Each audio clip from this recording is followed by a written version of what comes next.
السلام علیکم ورحمۃ اللہ وبرکاتہ۔ الحمد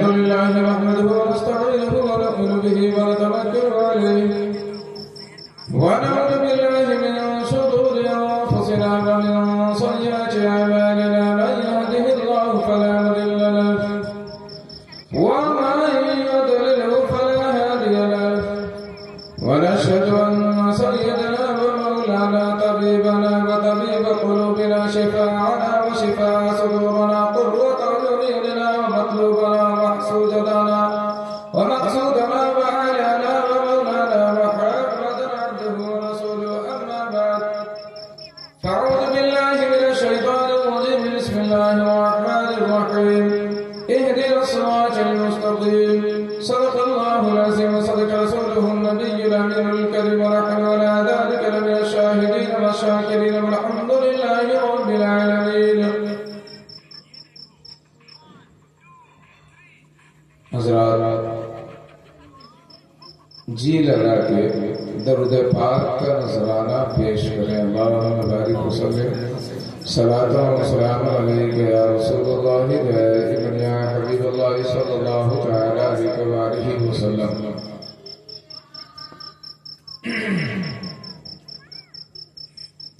میں ان لوگوں سے گزارش کروں گا جو باہر ادھر ادھر ٹہل رہے ہیں، وہ جلد سے جلد محفل میں تشریف لائیں۔ بہت دیر سے نعت پاک منقبت آپ سماعت فرما رہے تھے۔ دیکھیں آپ کے امام پہلے جو رہ چکے کتنا شاندار نعت پاک پڑھ رہے تھے۔ کیا حالات ہے اس گاؤں کا، اللہ اکبر۔ کتنے لوگ آج محفل میں ہیں۔ دوستوں، یہی بہت ساری وجہیں ہیں، یہی بات ہے کہ اللہ تبارک و تعالی کا دیکھیں آپ کس طرح سے مسلمانوں کے اوپر، اب آپ اسے جس نظریہ سے دیکھیں، اپنے زبان حال سے کیا کہا جائے۔ اللہ تبارک و تعالی اپنے بندوں پر رحمت کی کرم فرمائے۔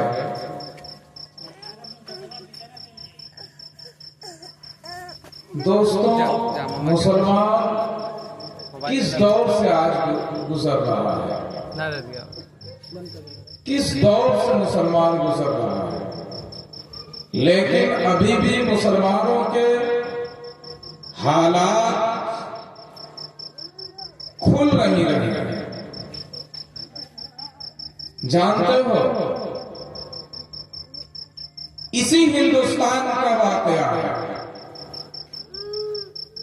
کہ جب ظلم حد پار کر رہی تھی،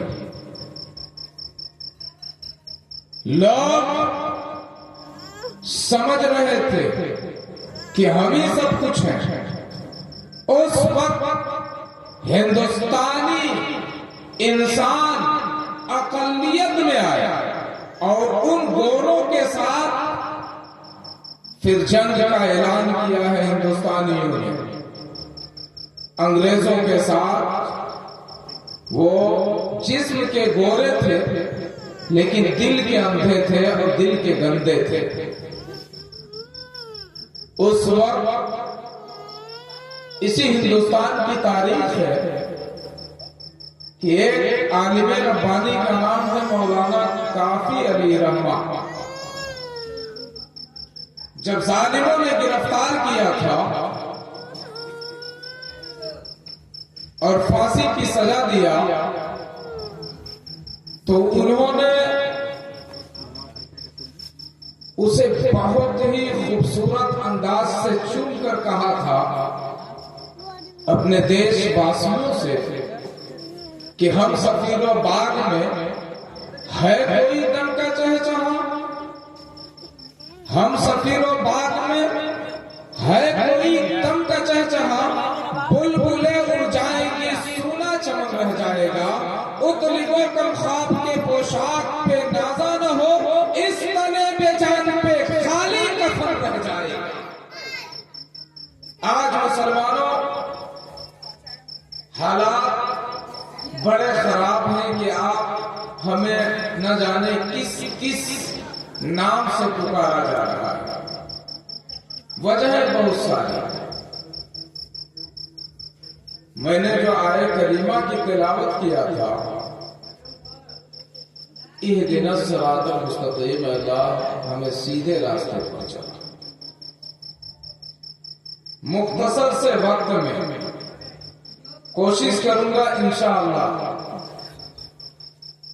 کہ آپ کو کچھ دیا جائے اور آپ کوشش کریں کچھ لینے کے لیے۔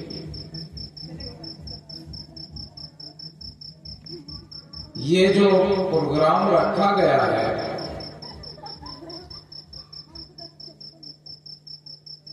یہ جو پروگرام رکھا گیا ہے شادی کے متعلق رکھا گیا ہے۔ اللہ تبارک و تعالی اس شادی کے اندر کسی طرح سے آفت و بلیات پریشانی ہو تو اپنے محبوب اور محبوب کے محبوبین کے صدقے میں اس پریشانی کو دور عطا فرمائے اور بچہ بچی کے اندر ہمیشہ محبت عطا فرمائے۔ شادی کتنا آسان ہے، دیکھیں اگر ہم اس طرف اس طرف گفتگو کرنے لگے تو بڑا وقت، مختصر سا وقت بولوں گا اور اپنے موضوع پہ صرف چند الفاظ بول کے، کیونکہ وقت دیکھیں آپ، حالانکہ اس وقت دیہات میں گنجائش نہیں ہے، 9:30 کے قریب۔ حضرات میں آپ سے آپ کی بارگاہ میں اپیل کروں گا ادب کے ساتھ، دیکھیں تمہید کے گفتگو بالکل استعمال نہیں کر رہا ہوں، بڑی ادب کے ساتھ اپیل کروں گا کہ ایک مرتبہ ایسا درود پاک پڑھیں کہ آپ کی آواز گنبد خضرا سے ٹکرائے اور یہ صدا بلند کرے کہ عاشق رسول سرزمین غازی پور عالم گنج سے درود کے تحفے بھیج رہے ہیں۔ اس انداز سے اپنا زندہ دلی کا ثبوت دیں۔ اللہم بارک وسلم صلاۃ و سلام علیک یا رسول اللہ دائما یا حبیب اللہ صلی اللہ علیہ وسلم۔ شادی کو دیکھیں، آج انسان بھکاری بنا پڑا ہے۔ ایک جوان لڑکے کا بیٹا، ماں ایسے ظلم کے اندر بھرے پڑے ہیں، بھائی ظالم، باپ ظالم، ماں ظالم، یہ کہتی ہوئی نظر آ رہی ہے کہ اب میرا بیٹا جوان ہو گیا ہے، بھیک مانگنے کا طریقہ بدل گیا ہے۔ مسلمانوں طریقہ، سماج کو آواز دیکھو، الفاظ دیکھو۔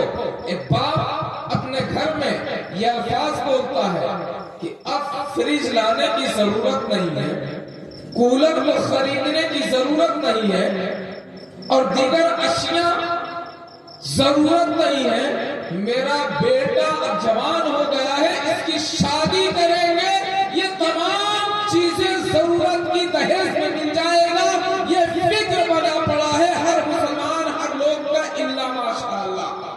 لیکن جانتے ہو ایسے ہی جب بھیک منگے، ایسے ہی قوم کے غدار لوگ اپنے بچوں کے رشتہ کر رہے ہیں، تو آنے والی نسلیں جو پیدا ہو رہی ہیں وہ نیک پیدا نہیں ہو رہی ہے بلکہ بدتر پیدا ہو رہی ہے۔ سنو شادی کا، شادی کسے کہتے ہیں اور شادی کا کیا، شادی کیسے نسلیں آباد ہوتی ہیں، آنے والی نسل کیسے نیک بنا کرتی ہے۔ میں چیلنج کے ساتھ بول رہا ہوں، حضرت عمر رضی اللہ تعالی عنہ، اے بیٹا تھوڑا سا بیٹا، تم لوگ اسلام کے چلتے ہوئے چراغ ہو، تھوڑا سا خاموشی کے سنو۔ حضرت عمر رضی اللہ تعالی عنہ، حضرت عمر رضی اللہ تعالی عنہ 22 لاکھ مربع پر اپنی حکومت کیا، اور اب وہ عمر کی بات کر رہا ہوں کہ جو عمر اگر راستے سے گزر جائے تو اگر شیاطین بھی ہو تو پناہ مانگ لے، وہ عمر کہ اگر شام اور دمشق میں نام لیا جائے تو کانپ جائے کسرا کا بادشاہ، کسرا کا بادشاہ بھی کانپ جائے۔ وہ عمر کی بات کر رہا ہوں کہ اگر وہ بولے تو لوگوں کے اندر کپی زلزلہ طاری ہو جائے۔ وہ عمر کی بات کر رہا ہوں۔ حضرت عمر رضی اللہ تعالی عنہ کے صاحبزادے بڑے بڑے، حضرت عمر رضی اللہ تعالی عنہ کو ایک دن خیال آیا کہ کاش میں اب اپنے بیٹے کے لیے رشتہ تلاش کروں اور پھر ایک بہترین دلہن لاؤں۔ حضرات ایک رات حضرت عمر رضی اللہ تعالی عنہ مدینہ منورہ کی گلیوں میں گردش کر رہے ہیں۔ جو آج بھیک مانگ رہے ہو غور سے سننا، آج بھیک مانگنے کا طریقہ مسلمانوں ہم بدل دیے ہیں۔ کیسے؟ کہتے ہیں کہ حالات کو دیکھو کیا حالات چل رہا ہے۔ لڑکی والا رشتہ لے کے گیا، کہتے ہیں سماج کیا کہہ رہا ہے۔ لڑکی والا رشتہ لے کے چلا، کہتے ہیں کہ حالات کیا کہہ رہا ہے۔ آپ نہیں جانتے ہیں لڑکی والا سے لڑکا والا کس طرح سے بھیک مانگنے کا طریقے کو بدل دیا ہے۔ آؤ حضرت عمر رضی اللہ تعالی عنہ کو سنے اور پڑھے۔ حضرت عمر رضی اللہ تعالی عنہ ہے مدینہ منورہ کی گلیوں میں گردش کر رہے ہیں، مدینہ منورہ کی گلیوں کو دیکھ رہے ہیں، مدینہ منورہ کے لوگوں کو دیکھ رہے ہیں، مدینہ منورہ کے لوگوں کو جانچ رہے ہیں کہ مدینہ منورہ کے لوگ کیا کہہ رہے ہیں، کیا کر رہے ہیں، کون سو رہا ہے، کون جاگ رہا ہے، اپنے گھروں کے اندر کوئی کیا کر رہا ہے، وہ گردش کیا جا رہا ہے۔ حضرت عمر رضی اللہ تعالیٰ عنہ گزر رہے ہیں، ایک گلی سے گزر رہے ہیں، ایک گھر سے آواز آ رہی ہے، ماں کہہ رہی ہے کہ اے بیٹی سن، دودھ کے اندر پانی ملا دے، اس لیے کہ ہمارے گھر کا خرچہ اتنے دودھ میں پورا نہیں ہو پا رہا ہے، دودھ کے اندر تم پانی ملا دو، اور پانی ملا دو تو دودھ زیادہ ہو جائے گا۔ بیٹی نے کہا اے میری ماں سن، اگر عمر جان جائیں گے، خلیفہ جان جائیں گے، بادشاہ وقت جان جائیں گے تو پھر سزا دیں گے۔ ماں نے کہا عمر وہی دیکھ رہے ہیں، عمر وہی دیکھ رہے ہیں۔ بیٹی نے پلٹ کر کہا تھا اے مسلمانوں، اپنی بیٹی کو اگر تعلیم دو گے تو بیٹی اگر کل بولے گی تو سینہ چڑھ کر اسلام کی بولی بولے، آج بولے گی تو سینہ چڑھ کر اسلام کی بولی بولے گی، لیکن تعلیم دو اسلام کی۔ جیسے ہی ماں نے کہا تھا کہ عمر وہی دیکھ رہے ہیں، رات ہو چکی ہے، عمر کہیں اور ہوں گے، تو بیٹی نے کہا تھا کہ اے میری ماں سن، اگر عمر نہیں دیکھ رہے تو عمر کا اور میرا تیرا خدا اس بات کو دیکھ رہا ہے، اس لیے پانی نہ ملایا جائے۔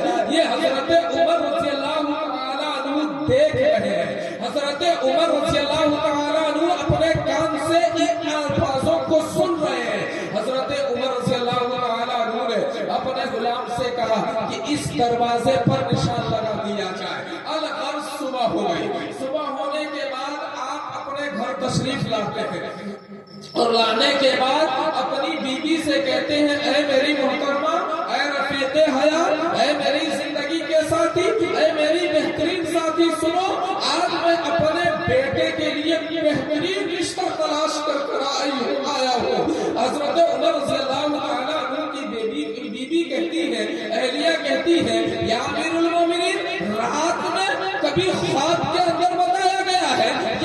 سے الہام ہو گیا ہے. حضرت عمر رضی اللہ تعالیٰ عنہ کہتے ہیں نہیں یہ سب باتیں نہیں, یہ باتیں ختم کرو, مگر میں رشتہ بہترین لے کر آیا ہوں, میں رشتہ بہترین تلاش کر آیا ہوں. الغرض صبح کی سفیدی نمودار ہوئی ہے, صبح کی سفیدی نمودار ہوئی ہے, لوگ اپنے کام میں مشغول ہو جاتے ہیں. حضرت عمر رضی اللہ تعالیٰ عنہ کہتے ہیں کہ جاؤ اور چلو میرے ساتھ, اس گھر کے اندر اب گھسو اور اس گھر کے اندر پتا کرو کہ جو بیٹی ہے, جو لڑکی ہے, کیا اس کا کہیں رشتہ ہو گیا ہے, جو بیٹی ہے یا لڑکی ہے اس کا کہیں رشتہ ہو گیا ہے. اب پتا کر لو, اگر رشتہ نہیں ہوا ہے تو پھر کہو کہ عمر امیر المومنین عمر کا اس بیٹی کا اپنے بیٹے سے رشتہ تجھے منظور ہے. الغرض بی جاتی ہے اور جا کر اس خاتون سے عرض کرتی ہے کہ آپ کی صاحبزادی کا کیا نکاح کہیں ہو چکا ہے؟ کہا نہیں ہوا ہے. تو کہا کہ میں آپ کی بیٹی کے لیے, آپ کی صاحبزادی کے لیے بہترین رشتہ لے کر آئی ہوں. حضرت عمر رضی اللہ تعالیٰ عنہ کی اہلیہ کہتی ہے اس خاتون سے کہ آپ کی بیٹی کے لیے, آپ کی صاحبزادی کے لیے بہترین رشتہ لے کر آئی ہوں. کہا وہ خاتون نے کہ کہاں سے لے کر آئی ہو اور کون ہے؟ تو وہ کہتی ہے کہ آپ اس سے نہ پوچھیں اور نہ گھبرائیں. کہا بتاؤ تو صحیح کہ وہ لڑکا کس کا ہے اور لڑکا کون ہے. بتانے پر پتا چلتا ہے کہ وہ عمر رضی اللہ تعالیٰ عنہ کے صاحبزادے ہیں. وہ خاتون تھوڑی سے سوچنے لگتی ہے کہ وہ حضرت عمر رضی اللہ تعالیٰ عنہ کے صاحبزادے ہیں, وہ بادشاہ وقت کے صاحبزادے ہیں, وہ کیا میری بیٹی سے رشتہ کریں گے؟ کہا اس کا فکر مت کرو کہ وہ رشتہ کریں گے, وہ کیا کریں گے, آپ ہاں کرتی ہو یا نہیں کرتی ہو وہ بتاؤ. وہ سوچتی رہتی ہیں اور وہ کہتی ہے خاتون کی کیا آپ نے حضرت عمر رضی اللہ تعالیٰ عنہ سے پوچھا؟ کہا کہ اس کی فکر نہ کرو. حضرت عمر رضی اللہ تعالیٰ عنہ کی اہلیہ بولتی ہے کہ اس کا فکر نہ کرو, میں سب کچھ سنبھال لوں گی. الغرض بات ہو جاتی ہے. حضرت عمر رضی اللہ تعالیٰ عنہ تشریف لے جاتے ہیں اور اس خاتون سے کہتے ہیں کہ یہ خاتون گھبرا مت, تو فکر مت کر, اب تیری بیٹی سے میرے بیٹے کا رشتہ میں آیا ہوں ہاتھ مانگنے, تو اسے قبول کرتی ہے یا نہیں کرتی ہے وہ بتا دے. دوستوں وہ وقت آ گیا, نکاح ہو گیا ہے. حضرت عمر رضی اللہ تعالیٰ عنہ کا صاحبزادے کا نکاح اس بیٹی اس صاحبزادی سے ہو گیا ہے جو دودھ کے بارے میں کہا تھا کہ پانی نہ ملایا جائے. حضرت عمر رضی اللہ تعالیٰ عنہ صبح کی جب دوسرے دن نکاح کے بعد صبح کی سفیدی نمودار ہوتی ہے تو اپنی بہو کے بلاتے ہیں اور بلانے کے بعد کہتے ہیں کہ اے میری بیٹی تم ادھر آؤ. آ جاتی ہے بہو, اور بہو آنے کے بعد کہتی ہے ابا حضور کیا حکم ہے؟ تو کہا اے میری بیٹی سن, اے میری بیٹی سن, اے میری پیاری لاڈلی بیٹی سن. یعنی بہو سے یہ گفتگو کر رہے ہیں حضرت عمر رضی اللہ تعالیٰ عنہ کہ میری بیٹی سن, میں تجھ سے رشتہ اپنے بیٹے کا اس لیے کرایا ہوں کہ جب میں عدالت پر جاؤں گا فیصلہ کرنے کے لیے تو جانے سے پہلے یعنی گھر سے رخصت ہوں گا تو تم مجھے ہدایت کر دینا کہ ابا حضور یا امیر المومنین فیصلہ کرنے سے پہلے یہ سوچ لینا کہ رب اپنا سامنے والے کا رب دیکھ رہا ہے اور اس فیصلے کو رب اللہ اور اللہ کے رسول کے مطابق اللہ اور اللہ کے رسول کے مطابق کرنا. جب یہ خیال رہا اے لوگوں باپ کا کہ ایسا نیک بیٹی تلاش کرتے یعنی بہو تلاش کرتے تو ان دونوں کے مل سے اللہ تعالیٰ جب بچہ پیدا کرتا تھا وہ نیک پیدا کرتا تھا. آج جب بھیک مانگا جا رہا ہے تو اکثر بچے اللہ ماشاء اللہ اکثر بچے جو پیدا ہو رہے ہیں وہ اسی طرح سے یا تو بھکاری پیدا ہو رہے ہیں یا مچھلیاں پیدا ہو رہے ہیں یا وقت کا گنڈا اور بدماش پیدا ہو رہا ہے. بڑی معذرت کے ساتھ دوستوں میں عرض کر رہا ہوں کہ حالات کو بدلو, یہ مت سوچو کہ دوسرے کی، بلکہ یہ سوچو کہ آنے والا وقت میں پہل کروں گا۔ اللہ نے مجھے اولاد دیا ہے، میں پہل کروں گا۔ ذرا سا اپنے دل پہ ہاتھ رکھ کے دیکھنا، جس کی بیٹی ہے اپنے دل پر ہاتھ رکھ کر دیکھنا، جو باپ اپنی بیٹی کو سینے سے 18-20 سال لگا کے رکھا، کیا وہ باپ تمہیں اپنی بیٹی کو تمہاری نسل کے لیے دے رہا ہے؟ یہ اس باپ کا سب سے بڑا احسان ہے کہ نہیں؟ تمہاری نسل کو آگے چلانے کے لیے وہ باپ اپنی دل کے ٹکڑے کو دے رہا ہے۔ اتنا بڑا تحفہ تمہارے لیے کافی نہیں ہے؟ بھیک مانگا جا رہا ہے، کہا جا رہا ہے، اور دیکھتے ہیں کہ کس دروازے سے ہمیں دہیز اور دہیز کی شکل میں اسے بھیک کو زیادہ ملے گا، اس دروازے پر چلو۔ آؤ ذرا سا اپنے پیغمبر کو تو ذرا سا دیکھ لو، اپنے پیغمبر کے حالات کو دیکھ لو۔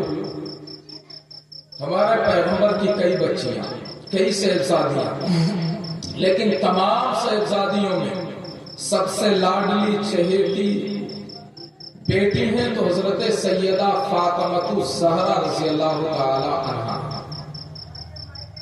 حضرت سیدہ فاطمہ رضی اللہ تعالی عنہا کا جس وقت محسن انسانیت صلی اللہ علیہ وسلم نے نکاح کیا تھا حضرت علی کرم اللہ وجہ الکریم کا، تاریخ گواہ ہے، تاریخ کو پڑھ لینا، حدیث گواہ ہے، حدیث کو پڑھ لینا۔ اس وقت حضرت علی رضی اللہ تعالی عنہ کے رہنے کے لیے کوئی مکان تک نہیں تھا۔ حضرت علی کرم اللہ وجہ الکریم کو دوسرے نے مکان دیا تھا کہ اس شادی کے بعد اس مکان میں آپ اپنی زندگی گزاریں۔ تو باپ یہ خواہش مند ہے کہ بیٹی لڑکی امیر و کبیر ہے، بیٹی والا دیکھ رہا ہے کہ بیٹا امیر و کبیر ہو، اور جب دونوں کی ایسی ملن ہو رہی ہے، ایسی سوچ ہو رہی ہے، تو آنے والی نسل نیک پیدا نہیں ہو رہی ہے۔ اور جب دونوں کی نیک سوچ ہو جائے نیک، تو دونوں کی ملن سے اللہ تبارک و تعالی جو اولاد پیدا کرے گا وہ نیک پیدا کرے گا۔ اللہ تبارک و تعالی جو اولاد پیدا کرے گا وہ اسلام سے جڑا ہوا اس دیندار پیدا کرے گا، دین کو سمجھنے اور جاننے والا پیدا کرے گا۔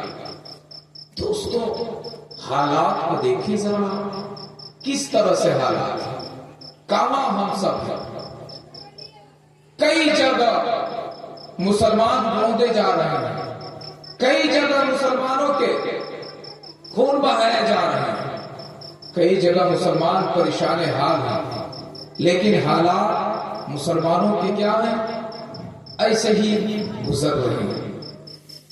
بالکل ہمیں ذرہ برابر خیال نہیں ہے، کبھی کون سی بات جمعے میں جو میں گفتگو کیا تھا، نفرتوں کی آندھیوں کو دیکھیں آپ،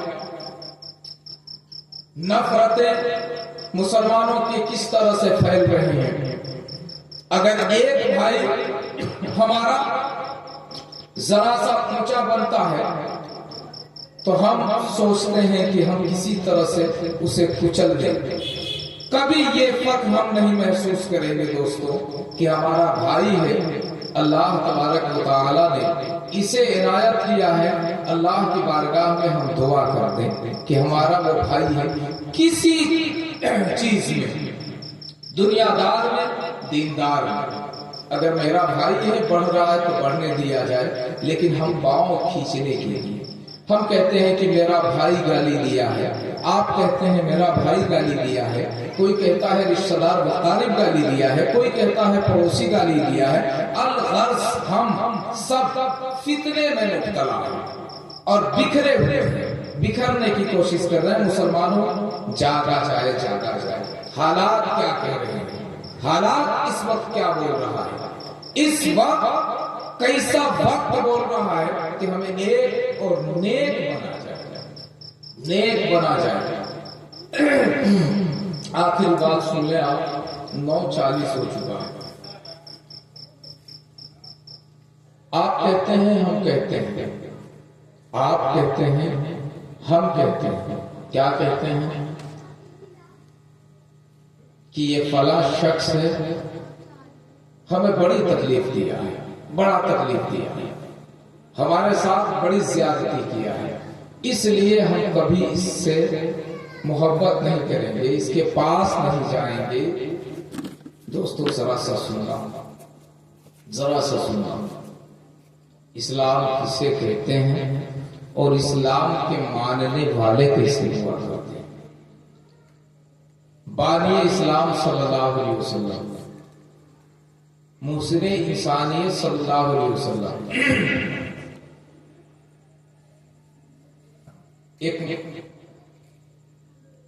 ایک جنگ کے موقع پر حضرت امیر حمزہ رضی اللہ تعالی عنہ یعنی آقا علیہ السلام کے چچا یہ شہید ہوئے، تو ایک لیڈیز کا نام ہے ہندہ، ابو سفیان کی اہلیہ ہے۔ ابو سفیان ایمان لے آئے تھے، حدیث پاک بتا رہا ہوں، ابو سفیان ایمان لے آئے تھے اور ابھی ہندہ ایمان نہیں لائی تھی، بعد میں لائی ہیں۔ ابو سفیان کو بھلا برا کہا کرتی تھی ہندہ۔ ایک جنگ کے موقع پر ہندہ کے بھائی اور باپ کو قتل کیا گیا تھا، تو ہندہ نے قسم کھایا تھا اور بابو بیٹھ جا شانتی سے بیٹھو۔ ہندہ نے قسم کھایا تھا، یہ امیر حمزہ کے طرف اشارہ تھا کہ انہوں نے قتل کیا ہے، تو ہندہ نے قسم کھایا تھا کہ کاش مجھے موقع ملے گا تو امیر حمزہ کا میں کلیجہ چباؤں گا۔ اب ایک موقع پر امیر حمزہ رضی اللہ تعالی عنہ شہید ہو جاتے ہیں اور ہندہ مجمع کو چیرتے ہوئے اس موقع پر پہنچی اور پھر حضرت امیر حمزہ رضی اللہ تعالی عنہ کا کلیجہ نکالا اور کچا کلیجہ چباتا ہوا ہندہ بھونتی تھی کہ میں نے بدلہ لے لیا، میری قسم پوری ہو گئی۔ کتنا بڑا یہ زخم ہوگا محسن انسانیت صلی اللہ علیہ وسلم کے اوپر۔ امیر حمزہ چچا ہیں اور ایک خاتون ان کے چچا کے کلیجے کو چبا رہی ہے، کتنا بڑا درد ہوگا محسن انسانیت صلی اللہ علیہ وسلم کو۔ لیکن جس وقت دامن اسلام میں ابو سفیان ہندہ کے شورائے اور کچھ دنوں کے بعد سمجھانے کے بعد ہندہ آتی ہیں، ایمان لاتی ہیں، تو محسن انسانیت صلی اللہ علیہ وسلم معاف عطا فرماتے ہیں اور کہتے ہیں کہ اللہ تبارک و تعالیٰ تیری گناہ کو معاف عطا فرمائے اور اے ہندہ میں نے بھی تجھے معاف عطا فرمائے۔ یہ خیال اور جذبہ مسلمانوں ہونا چاہیے ایک اپنے بھائی کے لیے۔ پیغمبر دو جہاں صلی اللہ علیہ وسلم نے فرمایا تھا کہ مسلمان دو انگلی کی طرح ہوا کرتے ہیں، یعنی ایک انگلی کو درد ہوتا ہے تو دوسری انگلی کو بھی تکلیف ہوتی ہے۔ مسلمانوں اگر یہ خیال آج پیدا کر دو گے تو سماج کے اندر انقلاب پیدا ہوگا اور آپ ایک اور نیک بن جاؤ گے۔ لیکن کب کہ یہ خیال پیدا کرو کہ مسلمان کو اگر درد ہوا تو مجھے درد ہو رہا ہے، ایک مسلمان کو تکلیف ہو رہی ہے تو مجھے تکلیف ہو رہی ہے، ایک مسلمان پریشان ہو رہا ہے تو میں پریشان ہو رہا ہوں۔ اگر یہ خیال کر لو گے تو انشاءاللہ تعالی انقلاب پیدا ہو جائے گا۔ کل بھی انشاءاللہ میرے والد محترم محمد مریف کے دولت قدے پر میلاد شریف ہے، صبح قرآن خوانی کا پروگرام ہے۔ آپ سے اپیل کیا جا رہا ہے بڑی ادب کے ساتھ کہ آپ صبح بھی تشریف لائیں اور شام کو بھی جلدی آئیں۔ اسی بات پر اپنے گفتگو کو ختم کرتا ہوں۔ توبہ استغفار، لا حول ولا قوت الا باللہ العلی العظیم، لا الہ الا اللہ محمد رسول اللہ۔ السلام علیکم ہمارے نبی